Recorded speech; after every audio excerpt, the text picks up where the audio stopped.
Welcome to Strength Business Mastery. This is where 15 years of experience in the strength and fitness industry, 10 years of running a gym, and 5 years of online coaching with strength athletes collide. I've helped transform hundreds of lives. I've overcome many obstacles that I'm now going to share with you guys to really help you build your business, your life, to exactly where you want it to be. This podcast is dedicated to focus you towards profit, performance, and freedom. And it's the go-to place if you want that life. So let's not hold back. Let's dive in. Georgie O'Farrell. That's me. It is O'Farrell, isn't it? It is O'Farrell. Yeah, I had a little bit of a moment there when I was like, shit, it's wrong. I think I said the other day, didn't I? Yeah, my name's not actually George. Farrell. Yeah, the O'Farrell bit was right. Yeah, what? Well, mate, first of all, thanks for coming over because I think you had a bit of a cool trip and you're doing some work on the train. Yeah, work trip. How long did it take to get here? Hour and 2.5. 2.5. 2.5. Oh, train. shit. Still Fucking hell, you must like me, man. Ah, dude, what a guy. Well, you know, I put that impression on. But no, mate, thanks for coming. And you said a minute ago that it's always when you start podcasts, that's the hard bit. The hard bit is just getting So the fun. this is the hard bit. I want you to strip off, and so for the guys that are on YouTube, you're in for a treat. The guys that are on Apple and Spotify, you got to get on YouTube.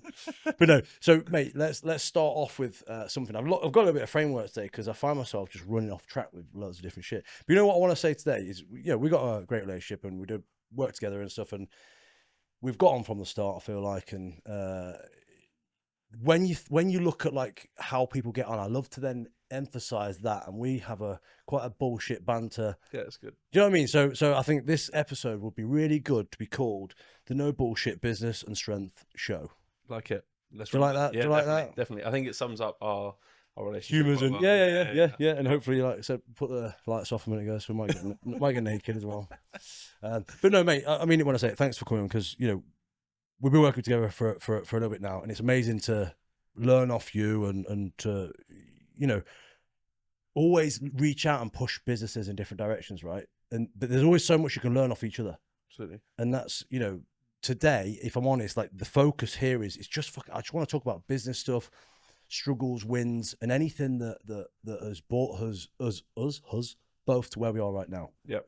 But I want to open up with saying something first. So jump into something. I want you to start it off with something that's, I'm putting you on the spot completely here, but something that's funny that could break you into the listeners. First of all, tell them who you are, because I've not done that, and I'd hate to pretend I know more about you than you. But then I want to hear a funny story. A funny story. You have put me on the spot there a little bit. So first of all, George O'Farrell, where are you from? What do you do? My name's George. I am from Cambridge, and I run an automation company. Mm-hmm. So I got into the fitness industry when I was 17, dropped out of school, went to a little fitness, built up my fitness business, which then led to building up systems for my own business, which then led to Systemize Scale, which we are now. Mm-hmm. And in the world we're in right now, it's fucking massive, man. It's a big space to be in, a very big space to be in. The fitness industry is massively evolving every single day. And I think when I first got into the fitness industry, you always think that, especially from the systems point, I'm sure you might think this from the business mentoring point, you think that, okay, maybe the market's too small, maybe won't be able to grow past a certain point, but there's always new people joining the industry and it's constantly evolving. Yeah. And then, killing the elephant in the room, fucking AI turns up. And then there's even more scope with things. Do you know what I mean? It's mad, isn't it? Because obviously you're really forward with all that type of stuff, but that surely put a spanner in the works for you, right? Yeah, absolutely. I think a bit of a good spanner, but like oh shit, okay, let's think different. A good spanner. I think the thing with like automation systems is you think that you've got the perfect like system set up, something will come out which will then break something else, you then have to fix it, and you're constantly like chasing the perfection, but the perfection never comes. Never there. Yeah. You're just making yourself look a fool. But you are, aren't you? Like, because you're like, oh, I'm going to make this amazing. It's like you're going to make it very good, but it's not going to be perfect. No. It's not going to be. And then you get it amazing, and then something changes, and you have to refix it, and you're constantly chasing this perfectionism thing, which never comes. But I think that's part of the beast of automations. Yeah, sure. I feel like hiding away from this funny moment. So tell us. Funny moment. Not forgot. Funny moment. What's something stupid, funny, or I don't know, just something you can break the ice? So I think it is the story of colitis and Crohn's that we briefly spoke about before, but I didn't fully touch upon everything. So when I was back out in Gibraltar, my stomach got really bad, and I couldn't quite figure out what it was. And I started losing weight, and the doctors couldn't prescribe what it was. So I thought, well, I'm just clearly burning too many calories. So I started eating more. And then that obviously led to the colitis being even worse because you go into the toilet more because you're eating more. Yeah. And it was just like this never-ending cycle of like eating, toilet, eating, sleep. Like it was chaos. And then my mate was out there with me in Gibraltar, and it nearly got to the point that it was so bad that we nearly contemplated just getting nappies to Really? it was so bad, like you couldn't leave the house. He was like, mate, it's so bad, I think we're gonna have to get you some nappies. Is there adult nappies? Is that a thing? I did not get that far, right, thankfully. okay. So we left it there. I mean, we just have to make shift one. So I just didn't leave the house. Yeah, got quite bad. That actually, I don't know why, but I'd just love to see you nappy now. I mean, good or bad thing. Thankfully, I didn't ever have to wear one. Wow. Okay. Yeah. Well, that started it. Broke the ice a little bit. There we go. So okay, look, like when you look at like where you're at the minute, you have obviously grown pretty fucking good business. I will say myself. What got you like from where you started to where you are now? What made the shift for you? Like, because anyway, because we've spoke about this. Fucking my brain bleeds and my eyes bleed. Do you know what I mean? On like that sort of side of stuff with automations, all that sort of stuff. Yep. And most people's do. Yep. That's why I need to fix something and do something. Mm-hmm. Hence reaching out to you. But why do you not?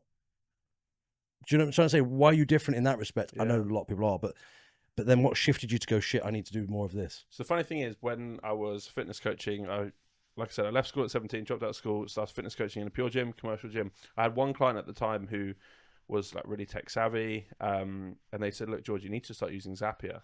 Familiar with Zapier? Yeah. To be fair, that's been donkeys now, hasn't it? Like, it feels like years. Massive. Whoever made that made insane amounts of money.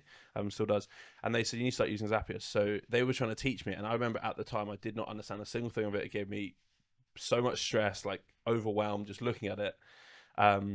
And then my business just grew and grew and grew, and I thought, right, okay, now I actually genuinely need to do something about this. And then I just I just went all in there. And I think the thing that was different for me is at the time I knew that I had to do it, as opposed to it was just a thing that I could do. Yeah. And I think like when your business gets to a point that you have to do something, you're sort of like forced to do it, you will then learn it. Yeah, it was a bit like borderline diabetes.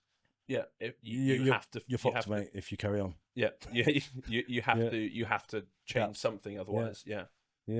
So then, did you continue to grow your business, see how beneficial it was, and then it just built from there? Absolutely. So then I use automations to obviously win a lot of time, grow my business, and then that in person then led to building out online. I was building out online, and we were growing the online, and I grew it to quite a good point, and that's where I was in a few different mentorships at the time, and there were people that asked for me to do the same for them, and then that just being a part of that mentorship and being a part of that network and opening that door led to then a lot of people asking for it, which then led to me seeing a gap in the market and going all in. So if it wasn't for that mentorship, I genuinely don't think that I would have started automations. Yeah. And that, I think that's like one of the funniest parts in life is how like paying to open a door or just being around a certain person leads to such a different tangent and opens such a big door. Yeah, no, it does. And without going straight in with no lube already, that is one of the things I want to talk about today. And we were talking before, weren't we? We had to stop ourselves talking because there's no point in recording otherwise. But no, like when you look at investing, like we both know what that feels like. Yep. And I would love to put the message out to people not to say pay us. Yeah. Because that's what it sounds like, right? But the point is, go and invest money and time and effort into things that are going to grow you, and also see it as growth as opposed to see it as an expense. Do you know what I'm saying? Because I literally did a testimonial with a guy this morning who he couldn't have said it any better. The stuff he said, you'll see it soon and it'll be out online, but he couldn't have said stuff better, and I love to hear it because he was like, I was so skeptical at the start and blah blah. And of course you were. Let's not pretend you're not, because everyone is, right? Everybody's skeptical. I've just paid, I told you a minute ago, I paid someone the other day to help with some more sales stuff inside. I do know it, but I need the accountability. And do you know what I'm saying? So we're at a point where I'm happy to put the money down, but like to spin this round for a question, just to ask you, and then we can discuss it. Like, what's the shift for people? Do you know what I'm saying? Because there has to be a shift. You've been through that shift. I've been through that shift. And I think a lot of it's like when you start eating healthier and look better, right? Oh shit, I'm going to do more of that. Do you know what I mean? But what makes you actually? I think the mistake, like when you first start running a business, I know I was exactly like this. When I left school at 17, didn't really have much money. The money that I did had I put into the mentor, I literally didn't really have much money left. And I felt like every piece of money that I earned, I had to put away in my pocket to then build up my cash. But money makes you more money. So like money just sat there doing nothing. We mentioned like the property stuff, like investing into something, a vehicle. Like why would you just keep money sat in the bank doing nothing? And I think the other mistake is when people start making money, they think, well, now I'm just going to put it into stocks, crypto, property. But the vehicle that allows them to invest more down the line is their business. Yeah. So investing to get more knowledge to grow your business even more makes a lot more sense. Yeah, 100%. And you know what? I love what you just said there, because I was talking to Phil Graham about this a while ago, right? You know that there's a lot of people that start to make a bit of money going, I'm going to invest. Yep. And they do this spreading of investing, and actually an investment packet, whatever you want to call it, it takes such a long time to build. So actually that money that you've spent on that, you may as well put it back in your business and make your business quadruple before you then invest. You really, and this is just my opinion, but you really should only invest into investments, whichever way around it, whatever you're doing, when you have lots of fucking spare money. Yeah, no, it's true. You know what I mean? And I think like people investing into, like if you look at it, like what are the things that people are probably going to invest into? Property, crypto, stocks. Yeah. Property, are you crypto and stuff like that? Yeah, I am. Are you? I quite like. I mean, I've not bought into it mentally, but that's because I've not tried it. And do you know what I mean? But I also know a couple of people who are badass at it, so it's not that there's money. I'm not there's skeptical. money to be made in everything, but it's like crypto. Well, you need to. I wouldn't say I'm an expert by any means, 'cause it's not my full-time thing, but I enjoy it, so I spend time learning about it. But most people don't have like they're an expert at their business. That's why they start the business, not an expert at trading. Otherwise, they'd probably start crypto. So they probably don't have the knowledge to invest large amounts of money. Property, we spoke about it before, it takes some knowledge and some time. And stocks, like even if you put it in an index fund like the S&P, you'd be lucky to average more than 10% a year. Yeah. And you probably got to know where you're going with it, right? As in what your return is and everything. For sure. But you'll probably make more than 10% a year investing into your own business. Yeah. You'd hope. Yeah. But that's one of the things that obviously Sarah works on with when she's looking to work with investors. The one thing that we say to them, which is fact, and yes, I'm plugging it right now, is that if you invest into someone like what Sarah does, where she uses your money to build a house, you don't have any of the house, obviously you get your money back, but you get 8 to 10% back. Like you can't get that return on anything guaranteed. Not that quick as well. Exactly. That's in a year. So that's, yes, it's a plug what I'm just doing. But do you know what I'm trying to say though? It's that, so when you look at it like that, that's one of those guaranteed areas. But when people have that little bit of money and they think, oh yeah, I'm doing well, I'm going to invest in something, you actually are spunking it most of the time unless you've got a really good strategy. And a lot of people don't siphon their money as well, do they? Like they don't have a cash reserve, they don't have an emergency. And we have you know what, you might even know who this is because I know you're into this stuff, but years ago I got taught, it's a method by a mentor. I can't think for life of who it is, and I keep forgetting to Google who it is, but he teaches the money flow of one bank account splits into 5 bank accounts that pay 5 different things. Do you know what I'm trying to say? So then you have a holiday fund, you have a car fund, you have I keep forgetting to re-look into it, but it's a method, isn't it? Like the way that's how you split your money down. Well, you do that and you put one of them as an investment pot, and you know that everything else is living okay and this investment pot's building, then you can say, right, I'm going to invest in something because it's a smart way of doing it. I think so many business owners as well, they do not manage their finances well at all. Like they make money and they don't know how much they make, they don't know how much they spend, and it's just like hoping that they build up funds and they hope that they build their business. Whereas like you wouldn't, I think we take it back to like working with a lot of fitness coaches. A lot of fitness coaches are very keen on building their body and they track everything so meticulously. They wear like Oura rings, they track their sleep, you everything. My ring then, didn't you? I did, to see if you're an Oura. Is that an Oura ring? It's an ultra human, similar. Okay, there we go. But they don't do the same with their business.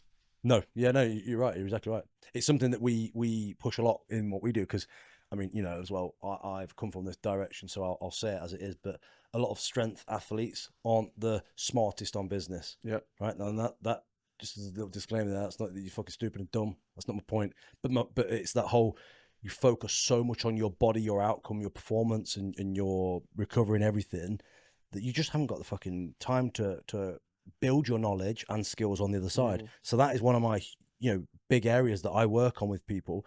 Like we've got a spreadsheet that we share with everyone that they obviously make a copy and do it themselves, and then they use that to manage their business side of things. There's cash flows on. There's all sorts.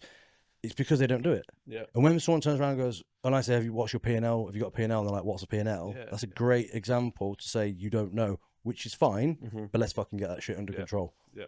Yeah, it's huge. But again, how can you, like what you're saying there, how can you be so good with your body yet then not with your business? It doesn't make sense, right? But it's a knowledge gap. Yeah, and I think it obviously comes down to what's a bigger priority for you at the end of the day, right? Yeah. I'm sure like where you are in life, where I'm in life, I want to be in good shape. You want to be in good shape, but if you had to sacrifice one, you'd probably put business over a bit more muscle, maybe. No.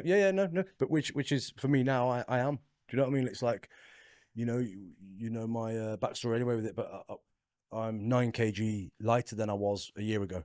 You know, I've stopped taking it serious with strongman, and I've stopped competing. It's not that I'll never come back, but right now my business is the most important thing, you know, and that's one of those things that, but like, I'm doing that because I'm really pushing myself to where I want to be and who I want to help.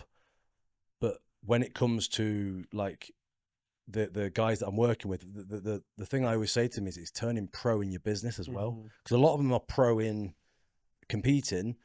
All right, doesn't mean they have to compete, but as in like competing in the fitness industry, strength industry, as an athlete or a business. Yeah, so you're competing in any area of that, but they're not pro in the whole running a business. Yeah. So that's the term I use. Like, look, you're pro in that now. Let's turn pro in this. It's a good analogy to use. Yeah.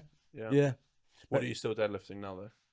Oh mate, it's embarrassing. I'm definitely going to cut this out now. Tell me. I pulled 280 the other day, and it was embarrassing. For one. Yeah. What was your peak when you were 385? 385. Nice. Yeah, but that was suits and straps and gear. Yeah. You know, I'm like, it does make a difference. But but no, it's embarrassing to think that now. But you know, like at the minute, like, I've completely flipped around how I train. I train 3 days a week, early doors. But it's only an hour. It's rushed, but it serves me for the day. It doesn't. Do you know what I'm saying? It's not about my strength. It's not about all that side. Because I think when you train for like performance, for strength, for building muscle, you're ruined after sessions. Oh god, you really are. Plus, I couldn't train in the morning. No, like you have before. To have meals behind. Yeah, god, yeah. Then it breaks up your day, and then like fair play to the guys who do, because some people are genuinely super fucking strong and they train at silly o'clock in the morning. Yeah, you know, fair play to them. But I couldn't do that before. No. But now, like I say, it's in there. Like, as you know, I've got a sauna behind this wall here.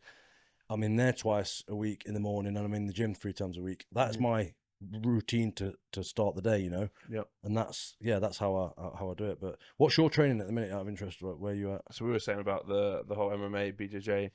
I by no means am good at all. I'm pretty awful. But that's like we were saying earlier. That's why it sort of excites me, because I'm really bad at it. I want to get good at it. But you're a fucking lump though, so I appreciate whoever's rolling around you, they're not having a good time. We were doing this one move the other day where I go with one of my mates from the gym, where you essentially have someone in a hold and then you fall back and you flick them over your shoulder. Yeah, it was good fun. It was good fun. The thing is, I'm actually at the same place with you with jits. Like, I go sometimes not, but at the minute I need to admit to myself, I haven't got the time and energy to spend to do that. Yeah, because I've just got so many. Do you know what I mean? I'm spinning so many plates, and and when obviously like I'm there, I'm having fun, I'm learning, but I'm not developing as much because I'm not fully in it. Yeah, I find it really hard. I was saying this to my brother. I took my brother for a session the other day. He's bigger, smaller. He's 21. Yeah. And he came out. We finished the class, and I see him looking at me across the mats. And I'm like, "Well, come on, you want to take me down?" He's let's go. And he was like, he's smaller and like more agile. He was just spinning around me. Didn't know what was going on. But my point being is, I said to him afterwards that I was like, Will, I just couldn't concentrate when they were showing the moves. Like, you're looking at it, and it's just like you've got all these other things. Like Chinese, Chinese, yeah. But that's one of the things that I do like about it, is you have to concentrate so much. Whereas when you're in the gym, yes, you're obviously concentrating on the gym, but your mind's also thinking about what happened at work, and like because you're more in your comfort, I guess, of being able to have that space in your head. If someone's got you in a neck hold and you're trying to not tap out, you're probably not thinking about no, work. Yeah. definitely not. If you are, then that's why you're trying to tap out. Yeah. But it's funny because it was a while ago now because I went probably about 2 weeks ago since now, but a couple of months back we did this thing where literally there was 16 people and we just had, I don't know, whatever, 30 seconds each person just moving around, and you just keep moving around and just you know, not one person you know, submitted me as such, but I also didn't, because do you know what I mean? So I'm heavy enough and strong enough to not be thrown around and twisted up. Don't know what to do. I'm just trying to go headlock every time. But the thing is, I'm like, well, I could go for a headlock, but I don't really quite know what to do with a headlock, so I'm just gonna try and defend myself. Yeah. Well, I did it. It's actually on my feed somewhere if you scroll back. But I did it where I actually fought the guy who's obviously a pro fucking fighter. It's a ridiculous thing to do, but it was just for content. You know? Anyway, we were playing around and I was like hanging out. It was at the end of the session, which I will say, but that means no difference because you would definitely have done it at the start. But anyway, he ended up fucking doing something with his legs that I didn't even know was coming and choked me out. I was like, it tapped. Yeah, I was like, what the? Where did that come from? It's fun though, isn't it? Like, it's good fun. So try and do that twice a week, and then try and do 3 weight-based sessions a week. Yeah, but it ruins. It's like proper tough to recover from. I was doing. I guess on the Crohn's side of things, though, you have to prioritize. And even like from the Crohn's side of things, like it makes from like a work management perspective as well. Like you'll have days where it flares up massively, and then when it flares up, like your energy is just right down the bottom. And even then, like there was a day where I went for a walk, and it's like when you're prepping. I don't know if you ever done like a bodybuilding prep, like proper. I've done them, but I've not bodybuilded. But like when it feels like you're at that level where you're like walking through treacle and everything's really tough, and then the next day you might be better. Yeah, so it's like just a bounce back sort of thing. Yeah. Do you know what? It's quite interesting because you've got full blown Crohn's, right? So colitis. Yeah, but your symptoms, they're very similar. But you're going to be much more extreme than I. But we said before, didn't we? Like I got. I mean, I can't remember how many years ago it was now. I've had a couple of these times where this has happened, but a couple of years back, I got completely slammed. Went into hospital. I was doubled over. The pain. You probably been in worse than this, so I'm like, I'm not gonna make out. But you doubled over, like fuck it. It felt like someone was literally twisting my stomach. And anyway, obviously, once you've been doctors and they've shoved that tablet up your arse, like this guy went, get on the bed. I was like, sorry, I'm in the worst pain possible, and now you want to shove your finger up my arse. But anyway, it helped. The camera's worse than the finger. Well, I've done both, man. Yeah. It's mad, isn't it, though? But so I've done all these things and everything. And they basically said to me, you've not got Crohn's, but we want to say, act like you've got Crohn's. Yeah. So do you know what I mean? I'm like borderline. Yeah. But they said, look, fuck it, you've got it. Yeah. And now I'm on like some tablets for Lanzaprazole, I told you. Yeah. But if I don't have them, it's 2 or 3 days. I've worked out 2 or 3 days, and then I'm worse again. So I had I take I have to inject an immune suppressor every 2 weeks, subcutaneously, and I do it every 2 weeks, but there was a problem with the prescription. I didn't get it, and then I was like 3 days later, and I instantly felt like you're having a little flare up. Then I did it yesterday, and then instantly, like within like half an hour, you're like, well, great, I feel better again. Yeah, it's crazy. It is. But you know what? It's so obviously I got diagnosed with ADHD quite some time back. When I first left the army, I was diagnosed with bipolar. Yeah. Now, being told you've got bipolar is pretty fucking shit, let alone them finding out you didn't have it and it was just a cop-out. Do you know what I'm saying? Yeah. So it was just a fucking easy, like, yeah, you got bipolar. Imagine the emotion from that can... But this is it, right? It was just ups and downs already. And then, I was fucking taking loads of drugs because I didn't want to be here and I was trying to lose myself anyway. So it's like, now you're told that made it 10 times worse. Yeah, of course. Anyway. But fast forward to now, I got diagnosed with ADHD, and I only went through diagnosis those a few years back, simply just to understand what the fuck. Do you know what I mean? Why I feel like I do, and so I could just start to build, rebuild things. And I say rebuild things. I've never broke down, but do you know what I'm trying to say? Like, develop further and stuff. But anyway, so that you get massive crashes with, and I have all my life, where you just get, and it's just burnout. It's overdriving your brain. Yeah, you're fucking having a great time. It's like a car, like doing 200 mile an hour, like for too long. And all of a sudden you spin off. Yeah, and then it's like you've run out of fuel. Yeah. But that slum, and the reason I say it is because what you're saying there with that slum is the same as that. So I was getting that, but then I was also getting this Crohn's style of slum where my body wasn't. I could feel it up here, like wasn't digesting. So then the food I was eating, I wasn't digesting, and then I just had that slum of energy. So again, like between the two of those, I was like, what? I bet you were, yeah. Yeah, but I was like, which one? What is it? How do I fix it? And what the fuck? Do you know what I mean? It's And I think that with that added on to stress is like, I can imagine, yeah. And I think with stomach things, like you don't realize how, like stomach conditions, you don't realize how much it impacts you God, until yeah. like you actually have it yourself. I had heard of people with Crohn's and colitis. And I thought, oh, okay, that's you just manage Eat that. healthier. Yeah, they change your diet. Yeah. But until you have it, it's like, okay, well, this is a bit more to it than that. Yeah. But it's, yeah, but that's why I share things like that, because it's, there's a lot of people that go through that sort of stuff, isn't there? And they underestimate it. But these are all the things, and again, it's what I talk about massively within my mentoring is that is your performance. Do you know what I mean? It's like how you're showing up every day, what you're eating. I'm not going to tell people what to eat, but if you want me to fucking help you, I will. Do you know what I mean? Because it's actually part of you being the best version of you. But there's so much to it, isn't there, with all that sort of side?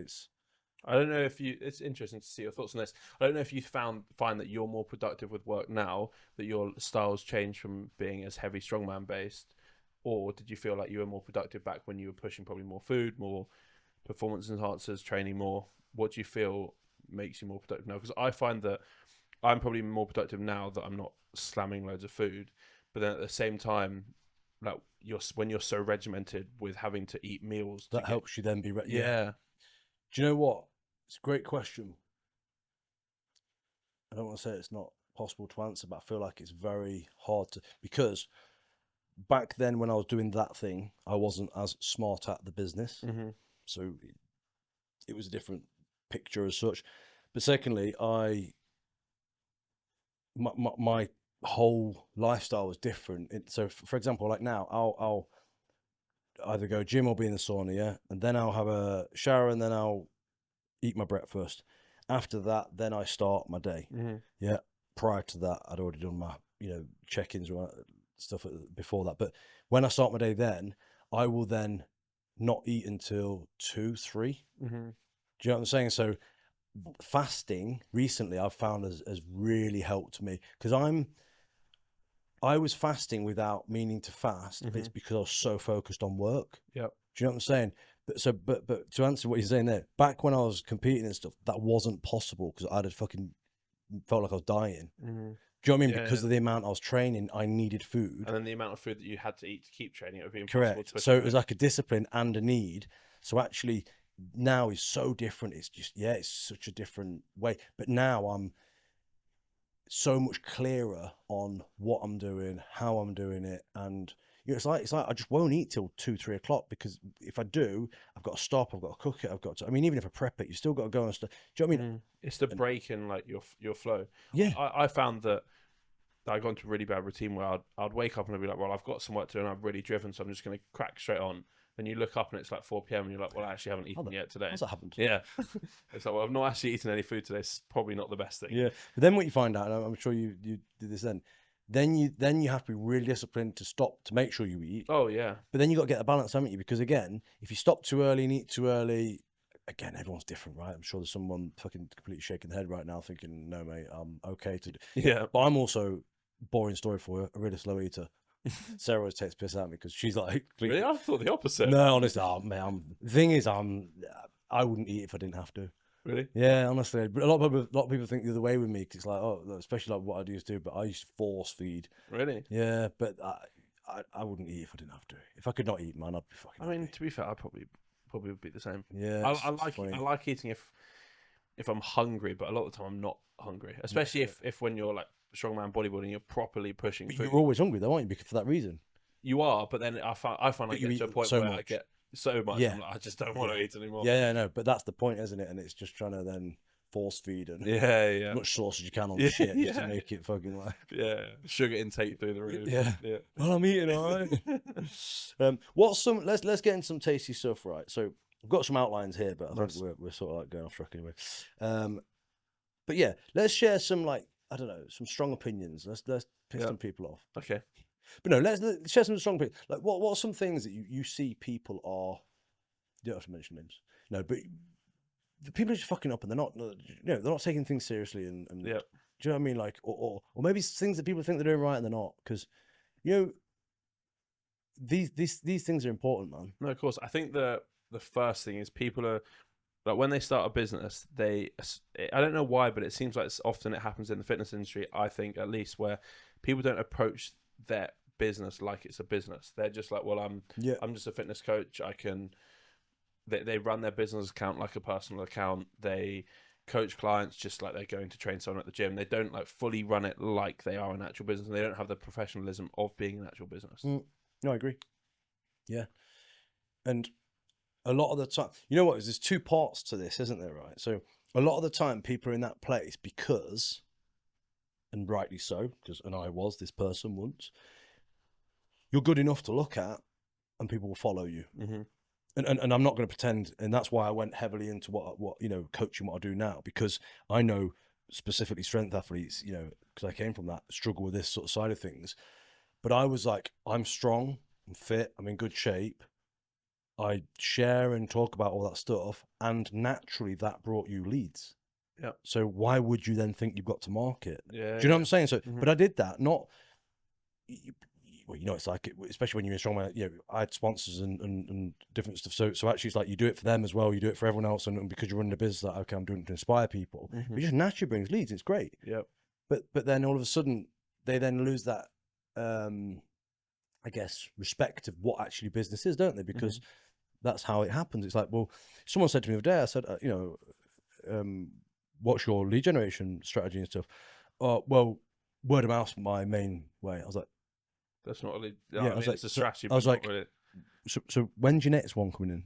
Yeah, yeah. Do you know what I mean? And it's true, right? Like, but that's like having a shop and waiting for you to walk past. Yeah, and I think it's like when you look at like big companies like Apple. Like Apple have an insane marketing budget, and obviously fitness coaches won't have the same, but they're already so established, and they already keep spending that amount of money to become even more established. And people who aren't established and have no one that knows them are not putting any money towards marketing. No, of course, yeah. But they, and again, it's that thing, isn't it, where it's like that, going back to someone doing a diet, getting in shape. If you've not done a diet before and not got in shape, you don't understand how it works. But actually, you need to understand that when you run a business, you need to treat it like a business. And I'm not, I wouldn't say names anyway, but I had a guy a while ago who was in the mentorship and he actually left. I'm gutted for him, and I tried to talk him around, but he said he felt too salesy. Yeah, I remember you saying about this. Yeah. Do you know what I mean? And again, like, look, it's not about taking the piss out of people. But my point is, I hope things like this make people go, shit, yeah, that's true. Because if you run a business, you have to sell. Yeah. Do you know what I mean? And it's such a sarcastic, sad way of looking at it, but it's fact, right? And people are like, yeah, but I don't want to come across too salesy. It's like, but I think the reality is, right, if you as a business owner can genuinely help the person that you're speaking to, and if they're genuinely a good fit and they genuinely have the means of investing into you, and you will get them a result that's worth more than what they pay, you sort of have a right to articulate to that to them. Yeah. Do you know what I say to people as well is, how about don't sell, right? Just actually help people, and if they want to buy, they can. Yeah. This is word manipulation, obviously, but it's the same difference, right? But why don't you help people then if you don't want to sell? Just help. I think a lot of people then on their social media, it's like, well, how often should I pitch people to sell? How often should I pitch? It's just post content that genuinely helps them. Yeah. And in return, you'll build up an audience, and then in return you can have conversations, and then you can pitch people into calls. Yeah. And at the end of the day, as long as you've got all your, flow and automation in place. There we go. But as long as you've got all that in place, it's going to lead them that way, right? Yeah. And that's why obviously it's such a simple but yet ridiculously effective thing, like a lead magnet. If you've not got a lead magnet, have a lead magnet. What does a lead magnet do? It attracts people that are wanting what you have, and they are getting something for free, so they like and trust you. Do you know what I mean? It's such a simple scenario. How else? Like the process of taking a viewer, a follower into something that is essentially part of your ecosystem is so much harder unless you have something that you can give them in return. Yeah. And like the easiest way that I know we spoke about it, right? Like the easiest way from like that perspective, the content that you put out, there's probably piece of content that you can't talk about everything in a reel, so you can then put a call to action at the bottom to comment or DM you a certain word in return for a lead magnet that goes into that in more value. And then you're capturing data, you're essentially owning that list, instead of if your platform goes down like TikTok. There was in the US 170 million users were in the US that lost their TikTok overnight. I heard this. Have they banned it or something? I'm not TikTok. I'm on TikTok, so I don't. Yeah, don't. Once you do, you'll go down a rabbit hole of. You know what? I don't think I do. Yeah, I did a while ago at night time. On TikTok? No, it was TikTok. Yeah. Sarah had it on the phone. Yeah. I actually had her phone because I didn't have TikTok. Yeah, I was like, what is this about? And I did do it. I'm not going to. She was actually asleep by the time I'd finished. Yeah. I was still going. It's just fucking swipe. Yeah. No, I did once, but then I'm not that sort of person that would let that always be a thing. Yeah. But in the US, so they banned it and then they opened it back up. But there was a momentary ban where if all of your revenue from your business comes from TikTok, right, you're like, well, I've lost my business overnight. Wow. And the thing is, it's like stuff like that is so out of your control that you could have the best business in the world. You don't own. You are nobody. You're nobody. Yeah. But you know what that is? It's the same as, and it's a pretty different thing. And I'm not making out I was something bigger than I was anyway. But you know, when I've just like won a comp or something, and I walk past someone in the street, they ain't got a fucking clue. Yeah. But that's that same scenario, right? And in your head, you're like, well, I'm the best thing ever. I've just put everything into these last thing, and I've just done this thing that's made me feel up. And then you walk past some grandma and she hasn't got a clue. Exactly. But that's the thing, is it? Like on TikTok, you are fucking like something, but then on another social media that you've not pushed and you've not built that pretend lifestyle or real lifestyle, whatever it is, and it's not the same person. No, I think it's a really interesting point though, that I'm sure when you started your business, you had a goal in your head of, I want to earn this much money a month.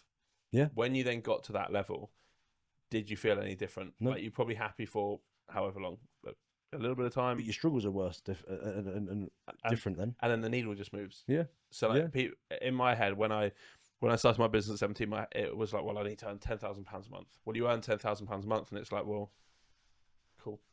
Yeah. Can I earn 20 now? Yeah. Where do I go next? But then like my life hasn't changed any differently from when I earned like a little amount to more money. You know what I mean? Like, my life is exactly the same. Yeah. And now you're on obviously like 100 grand a month. Like, is it any different or? Life's similar though, regardless of like what you earn, right? Yeah. But that's, you know, like when you think about that journey as well, like when you, well, for me, I went through the gym first, right? And I sold it last year, as you know, 10 years later. I did a post about this other day, 4 business models, but there was always one mission. Yeah. Do you know what I mean? And it was to fucking earn money, right? And it was earn money and to transform as many lives as we can, so that it's, you know. And when you think about like the transition I went through personally, I maxed everything and then changed it, changed. And then I did it the same online. I hit 10K online. And I was like, okay, it wasn't that good. What do I do now? Do you know what I'm saying? And that's why I've now gone into the mentoring side of things. Prior to SBM, as in launching the business mastery stuff, I launched something called LMX, it started off as a podcast. I sound like I've got ADHD there, don't I? Like I'm just setting those things up. But I started a podcast.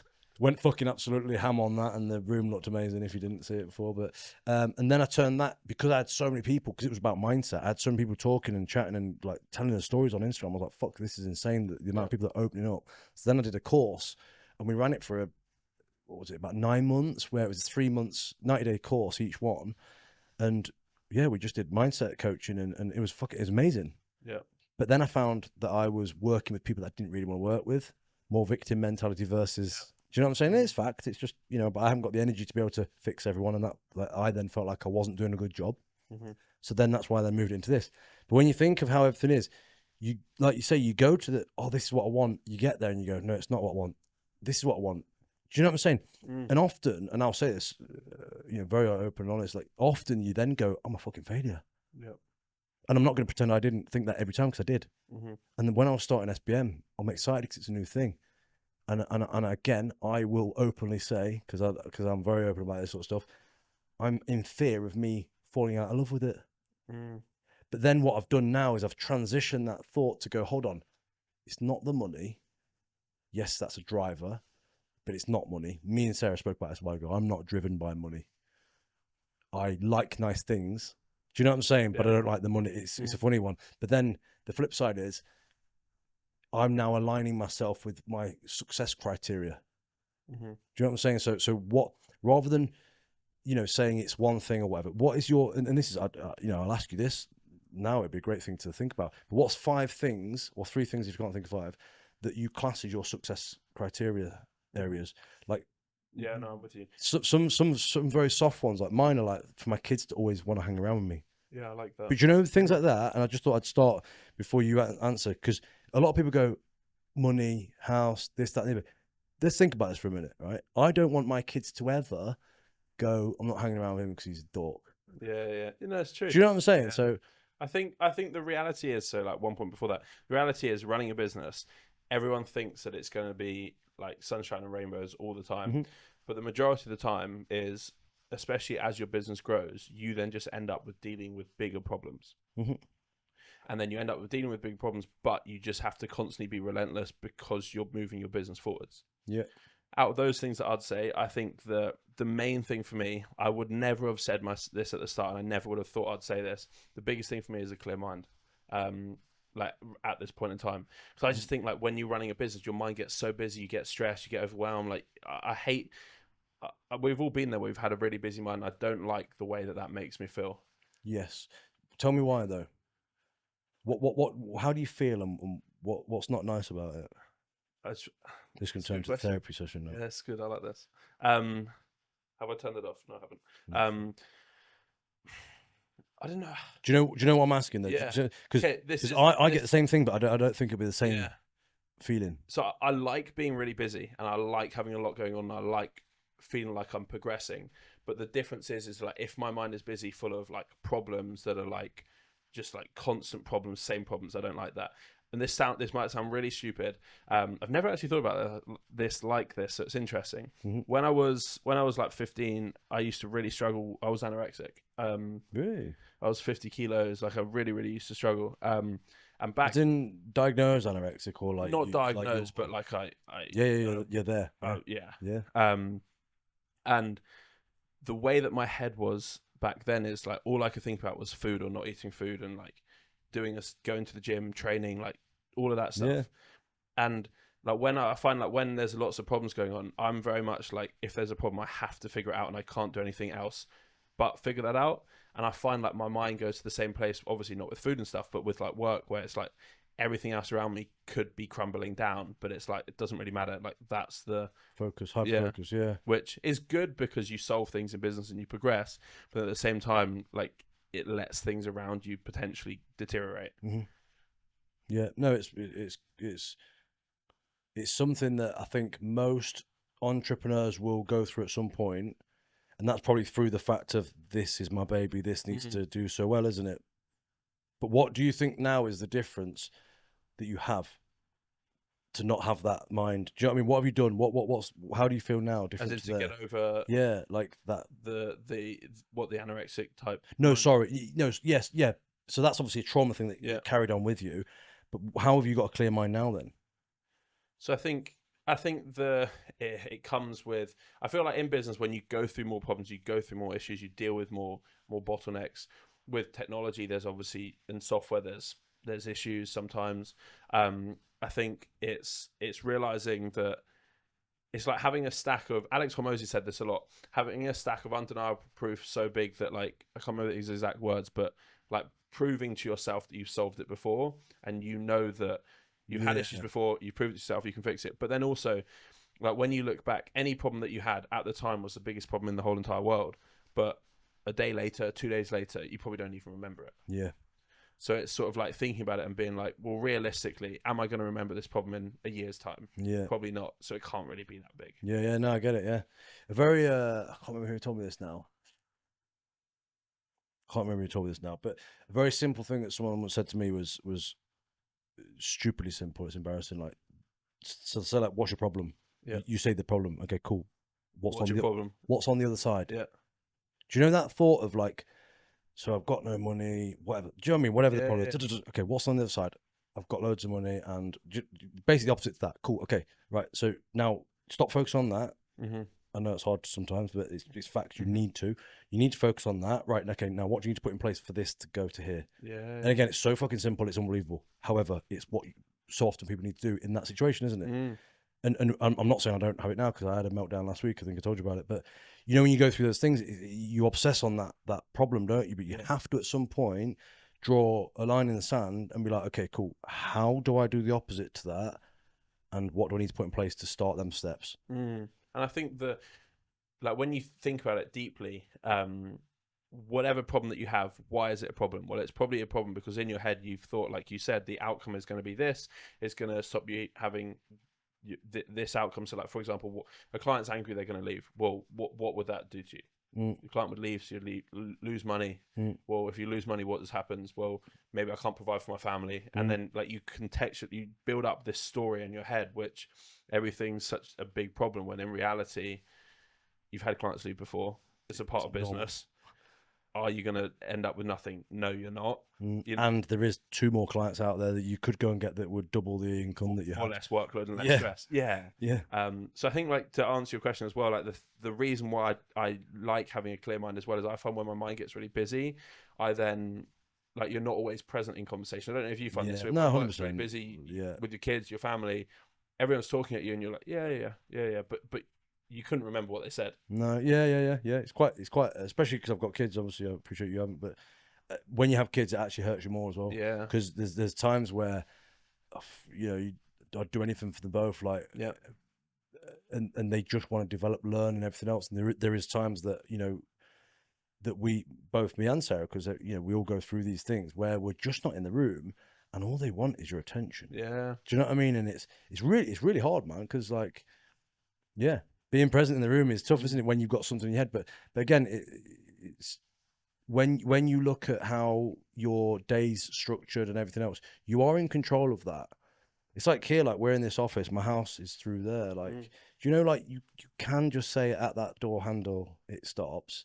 Yeah. Now, yes, it's not always easy when there's problems and there's things like that, but there is a line that could be drawn, and I think that's where people are probably not as disciplined with themselves. And they're not even putting half barriers up to stop it. Yeah. You know what I mean? Even a little bit. I think, like, people, I know I find this hard, is it's switching off from work and switching off from messages, especially when you've obviously got a decent number of clients and you've got a team around you. I don't know if you find this, the thing that I find hard is switching off from messages and being like, look, okay, I'm just turning my phone off, my phone's gone, instead of then just seeing what's happening even late at night. When in reality, like, if something did happen, then you're probably not going to be able to fix it now, and all it's going to do is stay on your mind until the morning. You're not going to sleep. You're not going to recover. Yeah. But it's hard, right, when it's your business to come out of that. Yeah. But the thing that you got to think about is there is a way. Yeah. It's your way. How you need to find it, isn't it? Like, I've got that orange phone there is our work phone. Like, it's the one that's linked to our systems and stuff. But I don't touch that at all. Obviously, the team does. Then I used to have a different phone a while ago that was my work phone.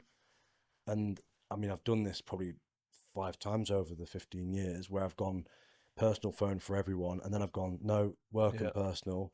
And then I've gone back to, it's a pain in the arse having 2 phones. So then I'll go back to one. Do you know what I mean? You've done that all the time. But then now I've got to the point where, again, it's just finding your way, isn't it? I've just got to the point now where I'm like, at a certain time of night, I will not open those other messages. And I have genuinely got to the point now where I won't do that whole hover over and torture yourself. You know, when you hover over a WhatsApp and you can read it, but you don't open it. Like, you know you can do that, so why are you doing it to yourself? Do you know what I mean? Because it only takes, and again, like, we're all human, man. Like, someone is saying something that's just, I don't know, that they're not in a good place, or something that affects you in a certain way, or something you feel you need to fix. Like, I try and fix everything. Like, do you know what I mean? So don't look at it, then you won't have to fix it. No, it's true. Do you know what I mean? True.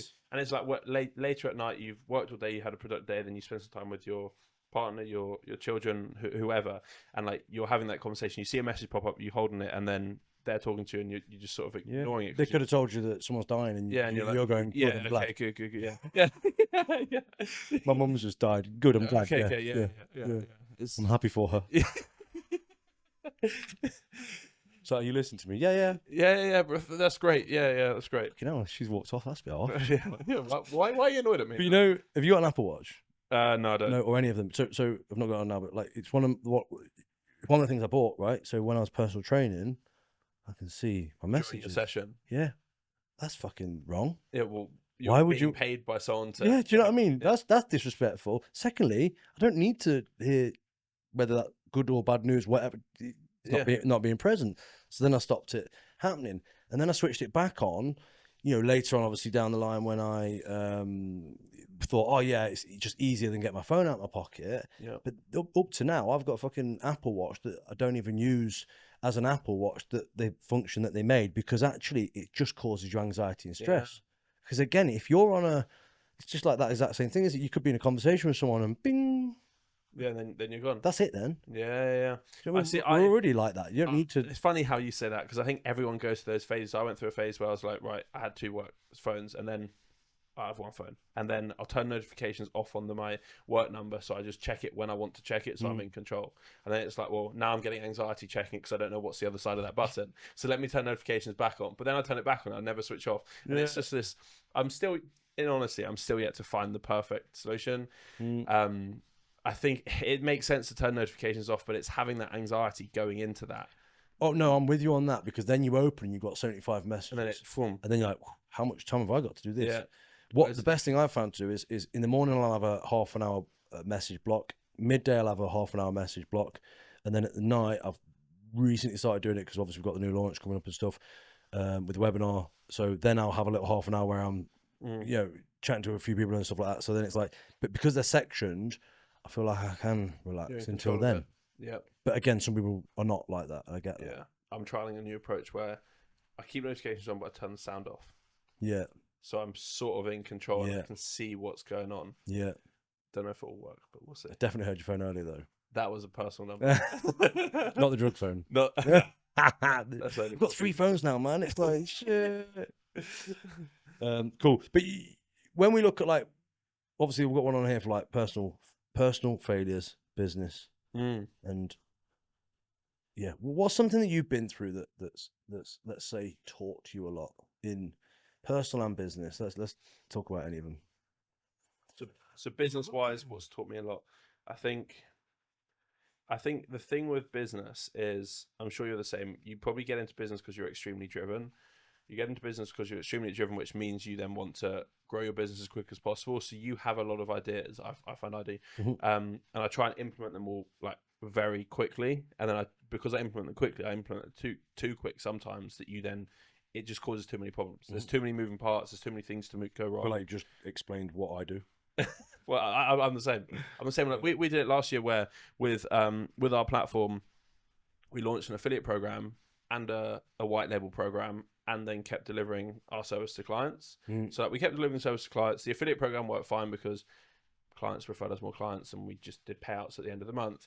But then the whole white label program is that we then white labeled our platform to be like someone else's platform, but then there was so much friction with it, and then like it was just all these things that then went wrong. And it's like, well, hold on a minute here, like let's just take a step back. Why are we trying to do something different that hasn't worked when we could just double down on what's already working and scale it more? Sounds so fucking simple. It does, doesn't it? Yeah, and it's like, ridiculous, isn't it? Yeah. You go through those things, don't you? Where, and again though, we're clearly like very similar minded, where it's fixing something or inventing something, and it's exciting, isn't it? You don't need to. You just need to do more of what's working. Yeah. And I sat back and I looked at it and I thought, this has taken up this much of my time. It's in theory cost me this much money.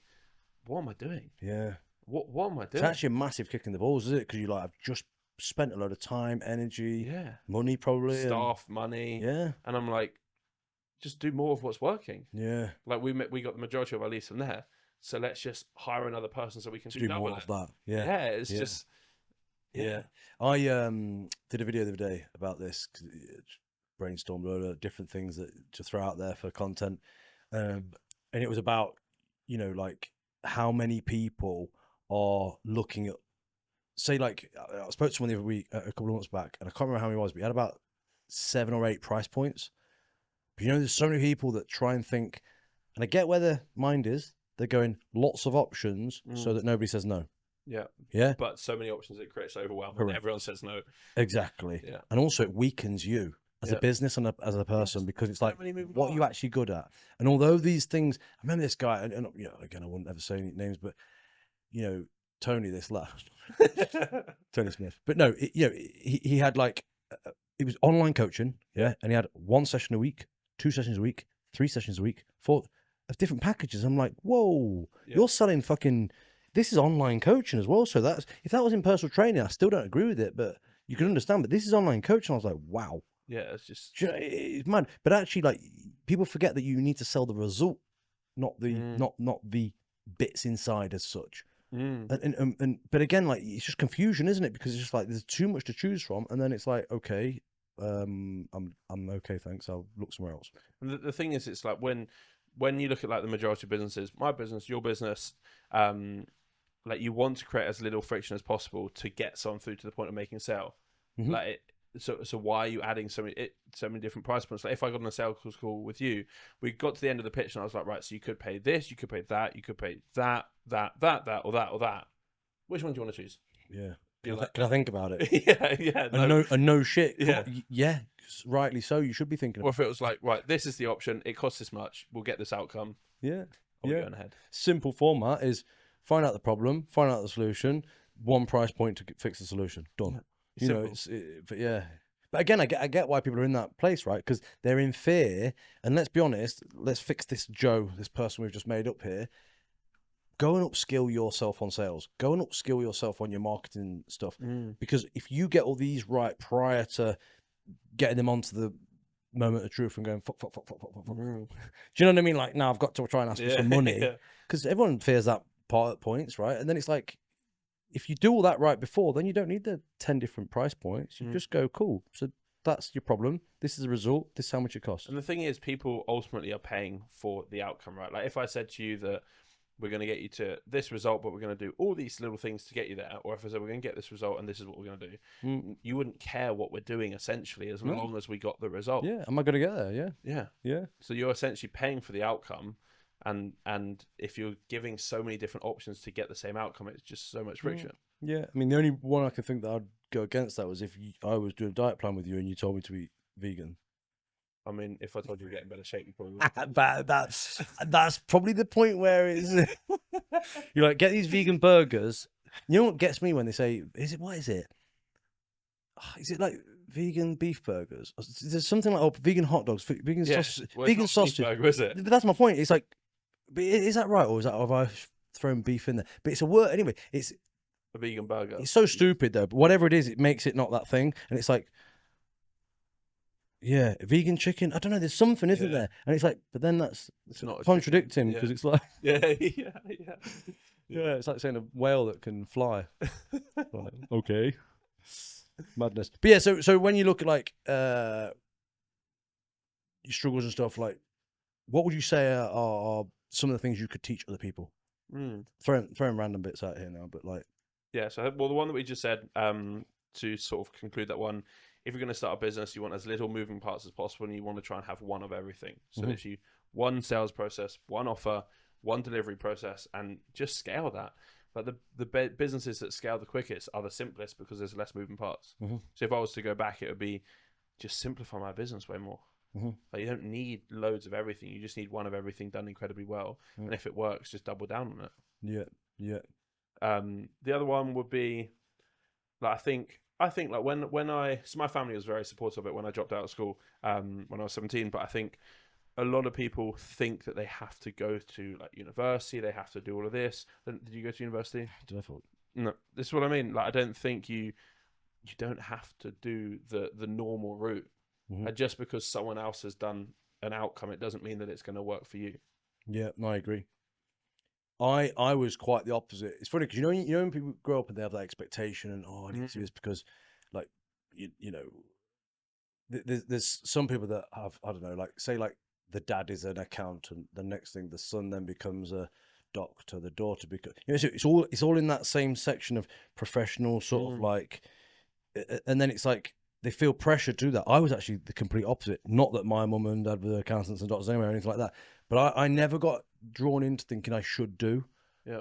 But I sort of like stood proud to be like that. It's probably just that little like, I don't know, badass me, mini me going against the grain anyway when I was young. But when you go through that sort of like that stuff where you're thinking where you're going next and where your career's going and everything, I was so focused on thinking that I wanted to be something that was putting me in the limelight I never thought education. Do Mm. you know what I mean? So Yeah. so again, it was like first it was football, because I said to you earlier on, I used to play for Derby County Youth Academy, and that was about me. It wasn't about education. Just, you know what I'm saying? Like, and then the next thing was like, it was boxing and fighting, that sort of side of things. Again, that's not education. That was more about. So do you know what I mean? So I was always the front face of everything. So then when I actually come to do more of the education stuff, I mean, I actually got kicked out of school. Yeah. Yeah, Did so, you? What age? it was high Is school. it You know what? I A-levels? forget what it is. High A school. levels? Is it high class? Is it called high school? I forget. it's Was American. that's American thing, isn't it? So I've been it'd be watching A-levels. too much YouTube with the kids. Netflix, yeah.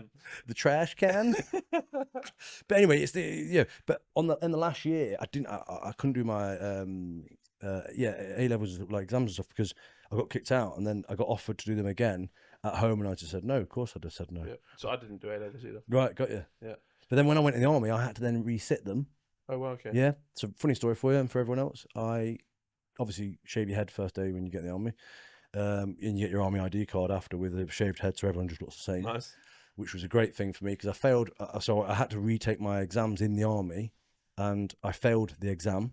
So then you get one more attempt. So I gave my army card to a lad I know and paid him 50 quid, and he went and did my exam. But it was literally because I was so far from wanting to learn and do you know what I'm saying? Like the intellectual side of things, because I was just such a practical person. Obviously, I'd fucked around at school too much, and yeah, but I did that. But I got, obviously, it got me through. But it was just a shit way of getting in. But you probably wouldn't have imagined that you are where you are now back then. Oh no, God, no, yeah, of course, yeah. And I'm, I think where you're going with that, I'm saying, you don't need anything. You don't. Like, okay, am I going to say it to my kids? No. And it's a real funny thing, because we often say this as parents. You're like, yeah, you need to go to school. But I'm quite, me and Sarah are same with this, but we're quite like, we say you need to go to school because you need to go to school, but we don't say you need to get the exams. You need to get the. Do you know what I'm saying? Because you don't, and I'd hate to be like that, because I don't agree with that. Paper, but it's the, like, I think to a certain age you have to go to school, but legally you do. Yeah, yeah, of course you do. Yeah. But it's not necessarily like the piece of paper that you need. It's everything that school gives you, and I think development. Yeah, but I think when you get to a certain point where it's then not just where you've got those skills, and it's more like the higher education, going to university, doing all these things. I think a lot of degrees, and I think a lot of the things that I learned at school, realistically, I will never use in my life. Of course. But I think obviously it depends what type of degree people are doing. But I don't use anything from geography. I don't know about dams anymore. I don't know. You know what I mean? No. Like, it's Nelly the other day. She's 9 now. She was about the other day. She's doing so. Ridiculous. I don't even know what it's called, but in maths, where you do the equation, algebra. What's it called? Is that what you mean, algebra? Possibly. I'll say yes. Where you add them up, and then you carry the number over and stuff. Just multiplying. Yeah, it's ridiculous. This is because I don't even know what it's called, but yeah, but within this, she had to teach it me again. It came quick, but the point is I wouldn't use that. Yeah. Right. And again, this is the wrong attitude. And there's someone going to be listening to this saying that's completely wrong to say.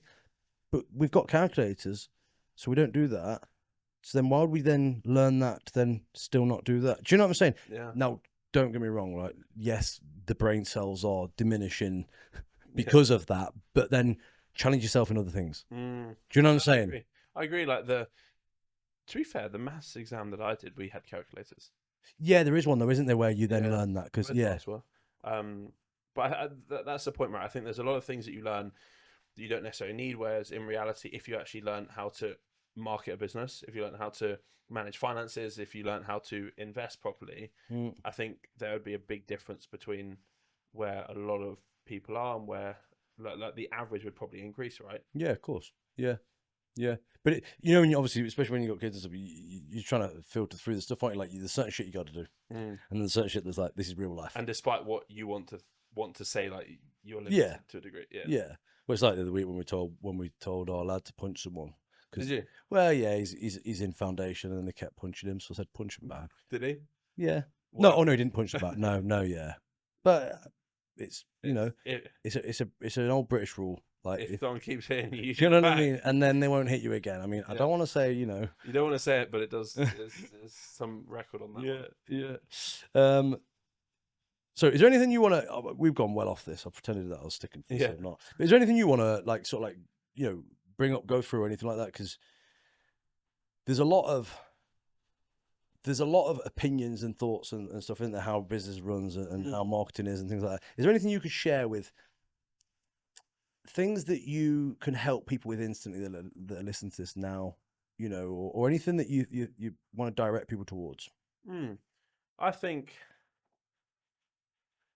one of the biggest things that moved the needle for my business was genuinely like getting exactly clear on genuinely how much money I'm making, how much I'm spending, where leads are coming from, and where the most money is coming from. I do believe that when I were actually tracking those and I actually understood those, my business moved way quicker, because if you don't have a clue how much your margin is, like, you can't expect to do anything in business. And if you don't then have clarity on where your leads are coming from and how much it costs you to get each lead, you don't have clarity to scale. I think like people, like when we say, oh yeah, you need to know your numbers, people think, oh, I'm not big enough yet to know my numbers. But the reality is, you're not big enough because you don't know your numbers. Exactly. Yeah. It's painful, isn't it though? Because and again, I'm not going to pretend I'm good at that, but I put a lot of time into that because I'm not good at that. Yeah. But it's knowing your weaknesses, right? Again, look, most people that are listening to this are most likely training or competing or in the gym game in some way, shape or form, right? Would you go to the gym and not train a certain muscle group? No. Do you know what I'm saying? Especially if it's really weak. And you'd track it to progress it. Yeah, it's mad, isn't it? Like, so it's like, do the exact same thing in your business and you will see that grow. Yep. You know, it's the stuff that we teach is so basic at the start, but you can only, and again, it's the same with anything. You can't sprint a marathon distance, can you? Like, it doesn't work. Yeah. Like, there's a technique to it. So it's like, if you want to go that longer distance, you've got to change your technique. And it's exactly the same in business. You can do some stuff to get some quick, short wins, but actually, if you want to go long term and build a business and create a future within that, then you need to change your technique, because you can't just keep doing these quick, crazy wins. And I think as well, it's like one thing saying, well, go track this data, but when people track it, they don't know how to use it. And it's like, well, I'm tracking this, but you're not doing anything with it. Yeah, off the back of it. Yeah. And it's like the best analogy I always think of it is, if you're working with a fitness client, they were checking each week and they give you the data. You'd analyze the data, you'd make changes. You should be doing the same with your business on a daily basis. Like, you should be staying on top of your business. Because otherwise it's impossible to scale. And it's knowing the variables as well, isn't it? Like, what should I change? How much shall I? It's like Facebook ads, for example. Like, I'm spending £500 and I'm making 3,000. Cool. Well, if you spend 1,000, will you make 6,000? Well, that's another thing, right? It's could like, be, how not much be. But what is it? How much should I spend on marketing? Well, if you're profitable, keep spending as much as you physically can. Yeah. You know, one thing I always come back to it, like, and I say to people, like, would you swap £10 for £11? Yes. Like, as in, you're up the pound, not the other way around. Yeah. Because obviously not. But do you know what I mean? It's like, people are like, oh no, it's not a good return, is it? It's like, wow. Do it a million times then. Exactly. It's like, come on, like, you need to see like where it's taking you versus what the impact is on its own. Yeah, and ultimately you get to a point in business where, like, you have more opportunities to make more money, so you'll obviously do more of them. But when you're first starting, you have to find the opportunities that make you the most money. And then you just turn the volume up on those things, like what you were saying earlier on. And if you find that system and it's actually scalable, well, then you now have a system that you can run. Yeah, I think like you said earlier, there so many people just run a business where it's like, well, okay, it's word of mouth, or I post content, I wait for leads. But when's your next lead coming? Yeah, you're not proactive with it. You don't have a list of people who you're speaking to. You don't have a list of getting more traffic. It's like running a business just based off hope. Yeah, you know, Joe Schmo's coming back. Oh yeah, I know Joe. In fact, he's not Schmo anymore. It's just Joe. Joe's coming back. Joe is back, actually. He's back on the ads. Joe is back on the ads. Oh, he's on that bit. Yeah, he is. No, he is. Yeah, sorry. Yeah, I always talk. Yeah, it's weird that I actually talk about him like he's not me. But anyway, so yeah, so obviously he's coming back. Barbie's back as well, I think, a little bit. Say the Barbie's back a little bit. Yeah, well, she was seen, wasn't she? But yeah, I mean, she's in that drawer. Is she? Yeah. Someone said to me today, "Why have you got so many wigs?" I'm like, I don't know. I don't know. Clearly a fetish I didn't know had. He doesn't actually use it for content. No, yeah, exactly. Yeah. I've never seen this. No. In there's a whole wardrobe of shit that just like. Actually, I saw that. Never seen that video. But like with Joe last week was doing a video, and he was posting content and putting stories up, and again waiting for leads, and that was one of the ones that's why I'm saying it, because that's what you're saying. But that's that typical lifestyle that people live when they're used to. And again, I was there when you're used to leads coming in because of what you post. Yeah. But you have to have that strategy. What would you say is a really simple strategy that doesn't burn your brain too much, that people could implement into their business to generate leads? We've spoken about this.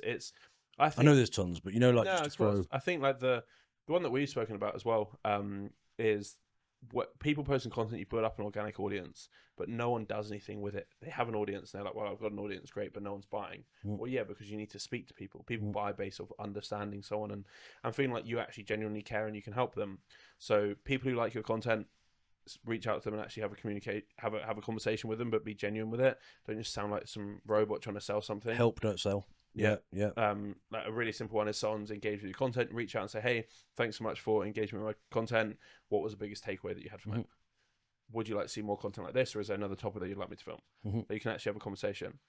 People who follow you, reach out, have a conversation with them, and ask an actual open-ended question rather than just being like, hey, thanks for the follow. Yeah. Like, Doink.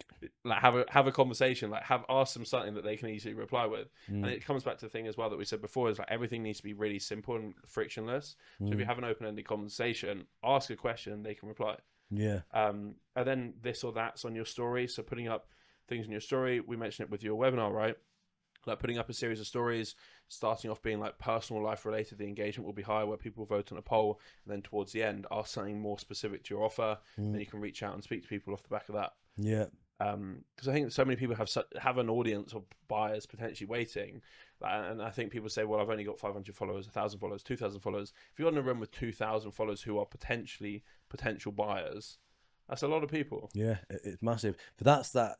My followers since Strongman, my followers were like 29,000. They've dropped down to 26, I think now, somewhere around there.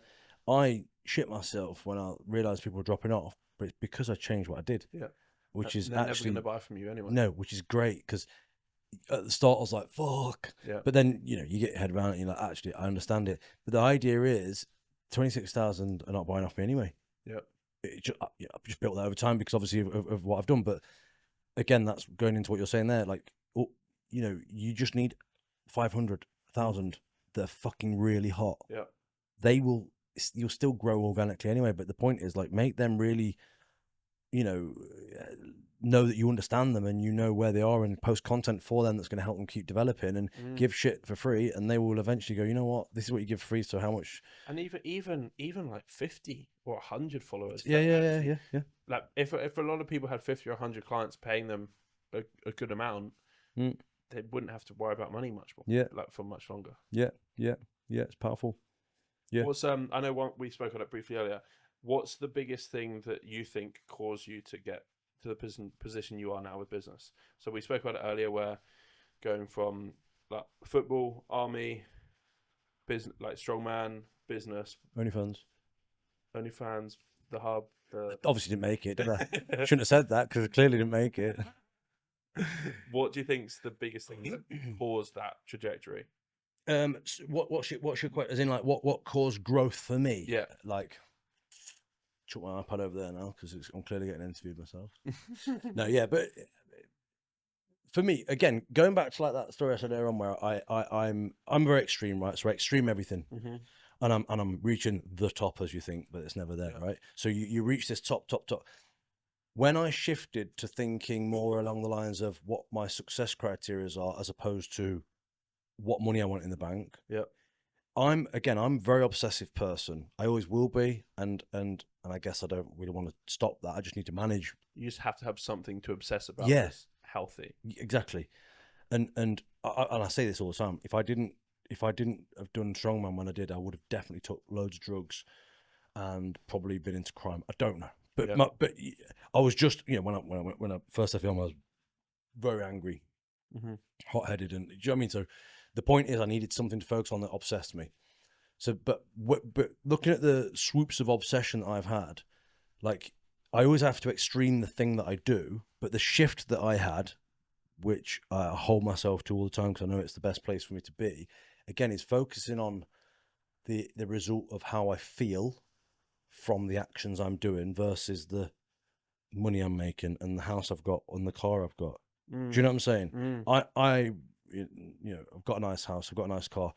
I need those things in my life because personally that makes me feel good. I don't need to show them off or anything, but the point is, it's the feeling I get from them versus having them. Do you see what I'm saying? But at the same time, if you have obviously everything you have and you woke up each day and you didn't have I think the biggest thing is having a purpose personally. 100%. If you woke up and you didn't have your business, you didn't have anything, you had your family and you just sort of spent the day with them sort of without any specific purpose, do you feel like you'd still be happy even with your house and nice car and all of that?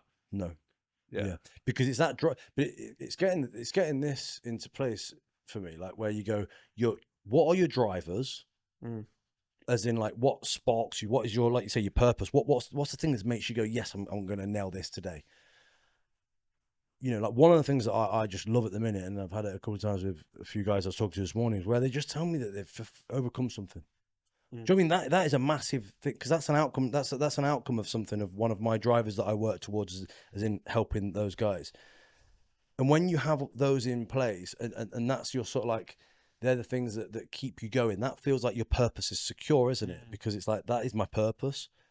But then the outcome of like you say, having a good lifestyle around you, for me, I have to have it because I'm very much about like my surroundings affect me.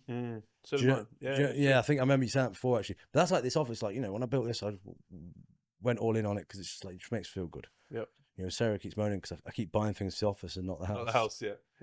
But But you you're know, more inclined to work, and then you want to work more. You want to be more productive. You're more excited to work. I think having a specific work environment makes such a big difference. huge. Such a big difference. I always used to say it, Sarah, and I think she hates it when I say this, but she used to work for AXA insurance company. Yeah, she was high up and stuff.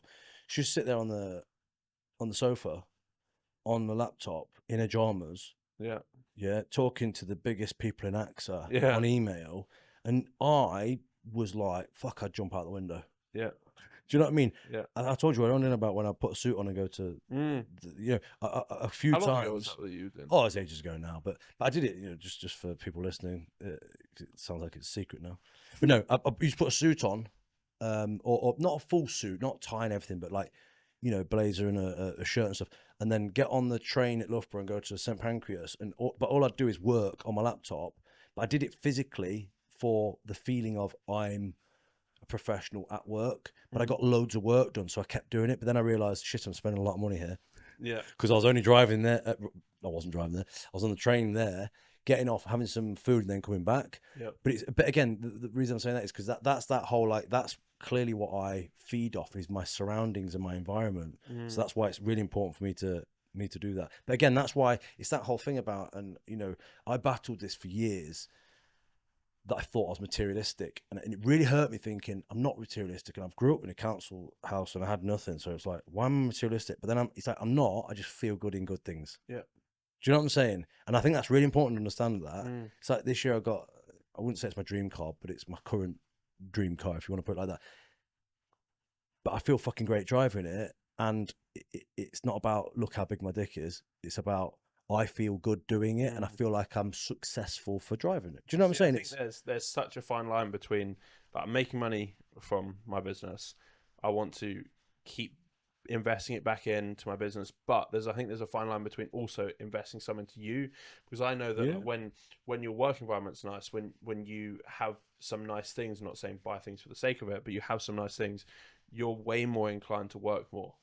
Yeah, it's celebrated. It's like celebration points, isn't it? Like reaching new milestones. Yeah. Which is, again, that's something I never used to do though. I never used to celebrate. Yeah. You know, me and Sarah have this thing where sharing all our inside family stuff now, but if we have a win, any of us, it's pump. No. But it's having that every time you hear that. Now the kids, like, they do it. Literally, it's amazing. So they go.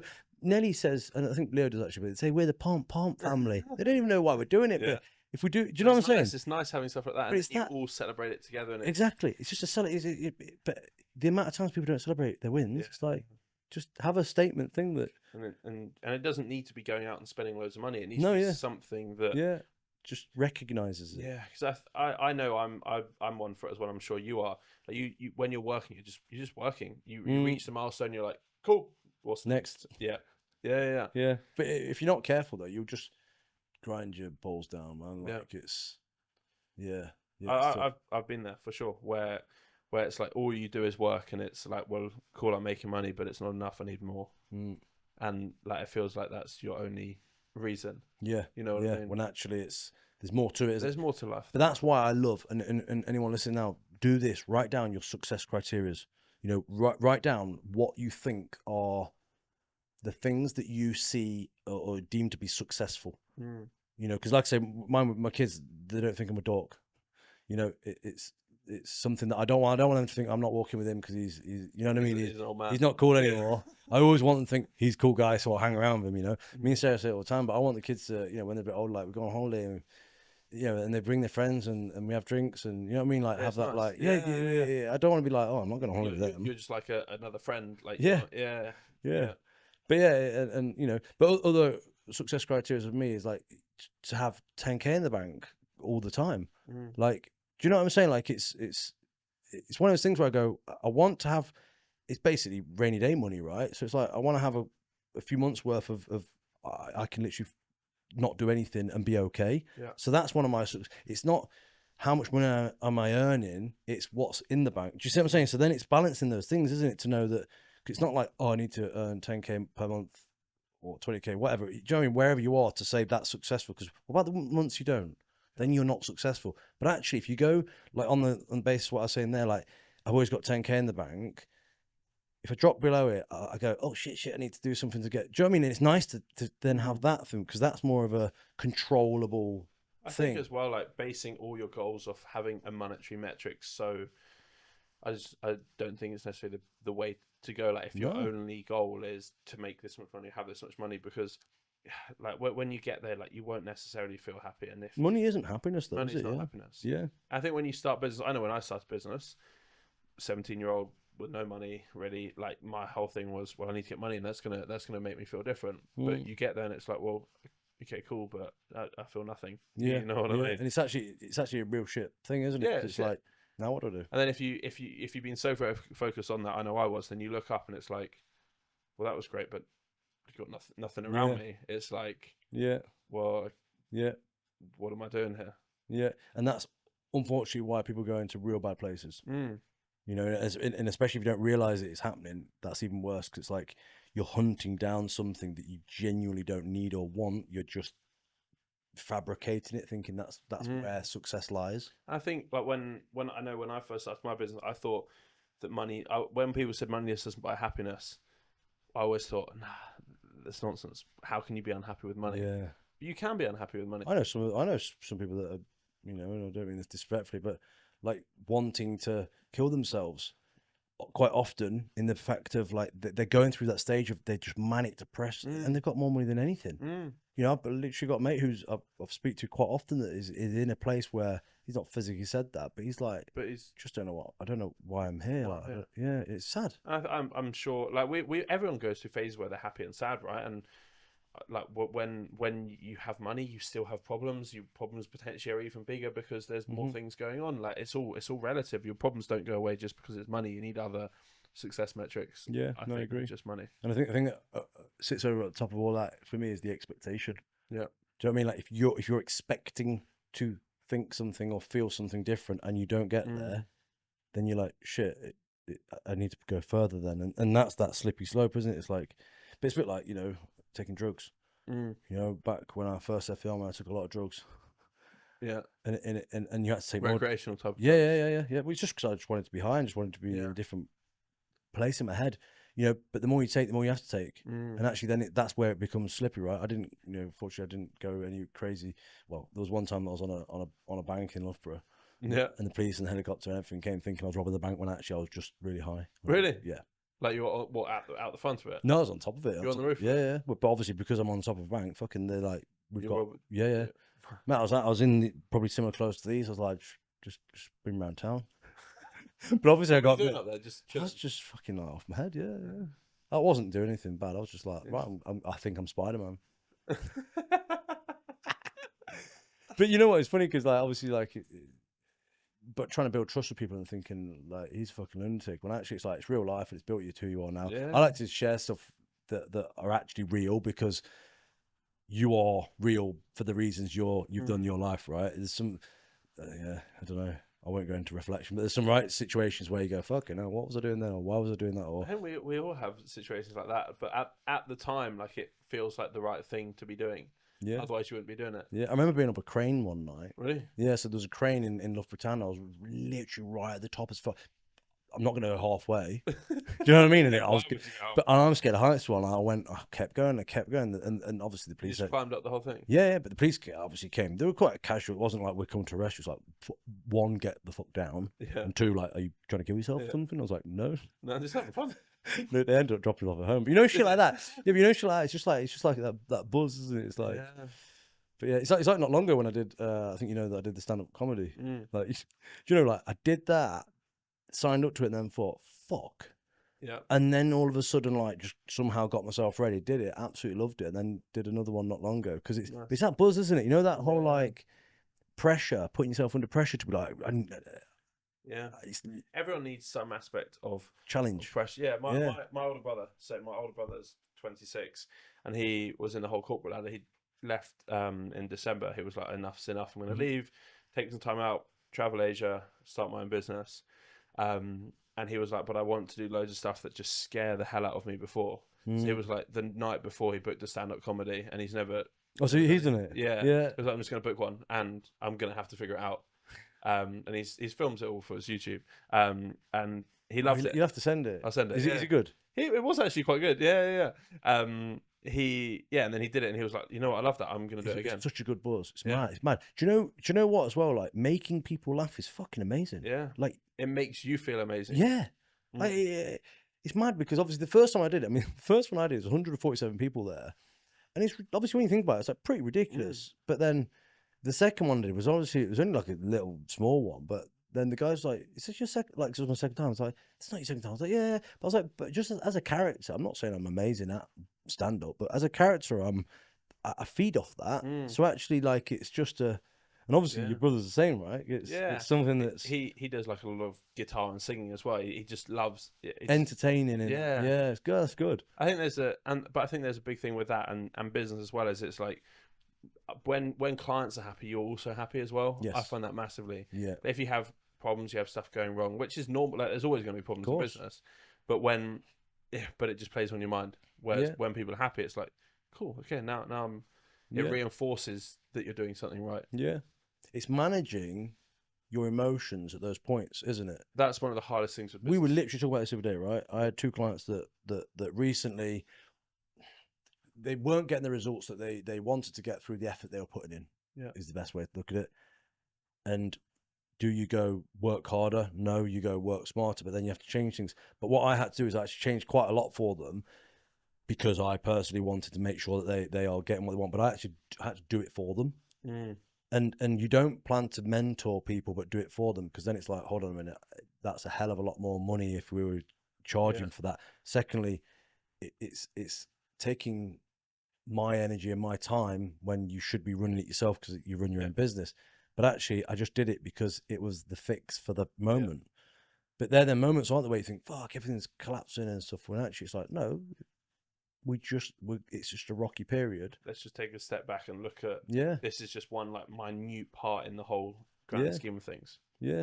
I mean, this morning I've just done a video testimonial of one of them, Mike, and he was, the one that we were sort of like rocky with, but it's because he was ill for the whole of January. And do you know what I mean? But because of that, like, I've done extra work for him to get him back where he wants to be. And but that's that thing, isn't it? Where it's like, but I actually like struggled with that at the start because I was like, fuck, he's not happy. When actually it's like, no, it's just because of the circumstances. It's hard that. Yeah. And I think the thing is, someone once said this to me, and it's a really good analogy, is you start your business, you want everyone to be happy. But when you look at people like Amazon running things at scale, they get a lot of 5-star reviews, but they get a lot of 1-star reviews. Yeah. The reality is, if you're trying to please that many people and you have that much volume running through, you're going to have some negative people. but you have to try and use that negative information to improve what you're doing. But there's always going to be some people who just don't like the way that you said something. They don't like the way that you delivered something.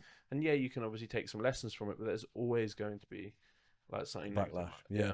That's why I think it's really good to think for businesses to make sure that you are not outgrowing yourself. You know, again, it's not, you know, harsh.